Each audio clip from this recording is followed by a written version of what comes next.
Você já viu um advogado de ratos? Consegue imaginar um cupim entrando em uma corte e besouros recebendo um oficial de justiça? Pois é, tudo isso é coisa desse mundo e você vai saber um pouquinho sobre isso aqui.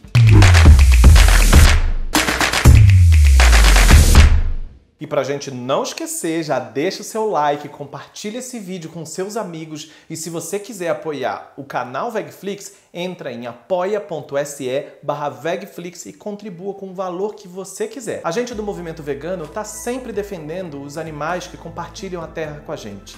Geralmente a gente pensa neles como iguais a nós. Mas você já imaginou como seria se eles fossem tratados como nós pela justiça penal? Parece loucura, né? Mas isso já aconteceu muito. Praticamente todo animal já foi julgado por um tribunal. Na Idade Média, era até comum que os animais fossem julgados pela Igreja Católica quando causavam algum dano ao patrimônio e pelo senhor feudal quando a vítima era uma pessoa. Tinha até rito definido. Primeiro, a pessoa fazia reclamação. Segundo, verificação de existência e tamanho de danos.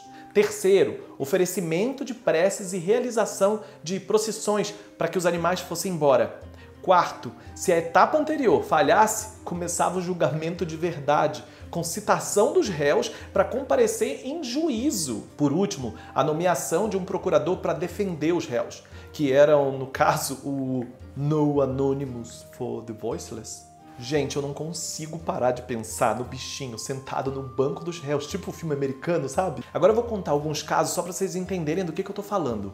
Em 1522, Bartholomé Champcenetz, sei lá como é que fala isso, meu francês está enferrujado, foi nomeado advogado dos ratos de uma província na França. Eles estavam sendo acusados de destruir os estoques de grãos da província. A corte eclesiástica da região foi acionada e os roedores foram processados e julgados com todas as formalidades e garantias que tinha. Quando seus clientes ratos não apareceram na data marcada para audiência, Champcenetz argumentou que eles moravam nas mais longínquas e diversas regiões da província e que o método tradicional de citação não ia funcionar. A audiência foi então adiada para possibilitar uma nova convocação dos roedores. Foi expedida uma ordem para que fossem lidos os proclamas e para que soassem as trombetas em todas as paróquias da região, convocando os animais. Imagina que, mesmo assim, nenhum deles apareceu. Depois da quarta tentativa, o julgamento foi feito à revelia dos réus. E não é que ele conseguiu absolver os ratos? Em 1386, um casal vivia em uma propriedade agrícola na França. Eles acreditavam que moravam numa casa segura e longe de perigos. Sendo assim, eles ficavam sempre com a porta da frente aberta. O homem estava alimentando o gado, enquanto a sua esposa se ocupava fazendo trabalho de casa. Seu bebê foi deixado sozinho, dormindo no berço. Um porco entrou pela porta aberta, procurando algo para comer, até ver a criança. Os pais do bebê acharam o bebê morto e chamaram as autoridades. O porco foi preso e colocado em uma cela na prisão até sair a sentença. Ah, sabe que os porcos também levavam uma grande desvantagem nos julgamentos? Porque o porco é um bichinho que fica grunhindo o tempo todo. E isso era visto com desrespeito à corte. Todo animal barulhento se dava mal nessa época. Usando a lei de Talião, que é aquele negócio de olho por olho, dente por dente, ele foi condenado a enforcamento público pelo crime de assassinato. Eles até vestiram o porco como se fosse humano. Já no Maranhão, em 1713, a maioria dos julgamentos feitos pela igreja foram contra animais considerados como nocivos ou pragas, em especial em relação a plantações como ratos, aves, cupins, gafanhotos. Como não tinha muito como controlar os bichos, as pessoas pediam intervenção da igreja para que ela exercitasse seus poderes sobrenaturais para convencer os bichos a sair das plantações. Teve um caso dos monges em Piedade que foram ao bispo para processar os cupins que comiam o mosteiro. Adivinhem só, os monges perderam. O bispo achou que os cupins têm direito de comer e os monges foram condenados a arrumar um lugar para os cupins viverem em paz. Tem outras vezes que o julgamento se volta contra os humanos. Em 1545, na França, a sociedade resolveu processar os besouros que infestavam a cidade.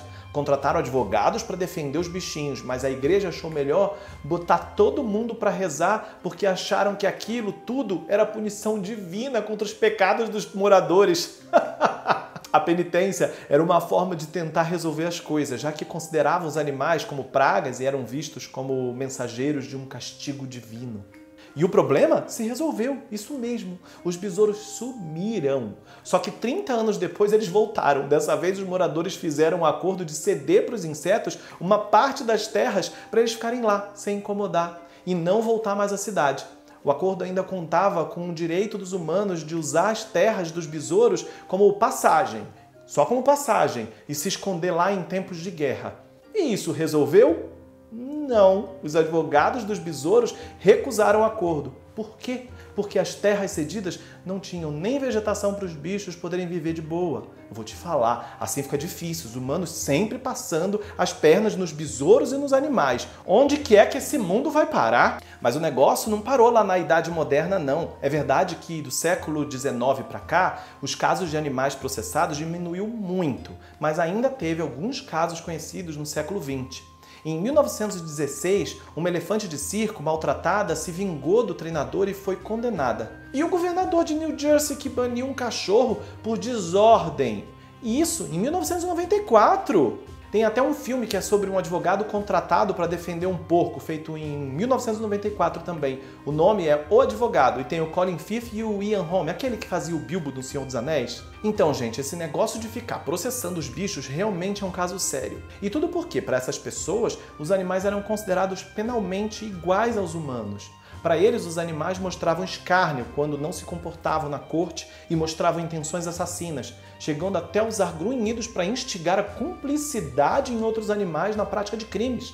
Hoje é mais complicado uma situação dessas ocorrer. Será que é por causa do especismo? Como que a gente deve entender isso tudo? Dá para considerar que os animais são tão responsáveis quanto os humanos na esfera penal? Ficam aqui essas perguntas para vocês. Me conta aqui nos comentários o que vocês acham disso.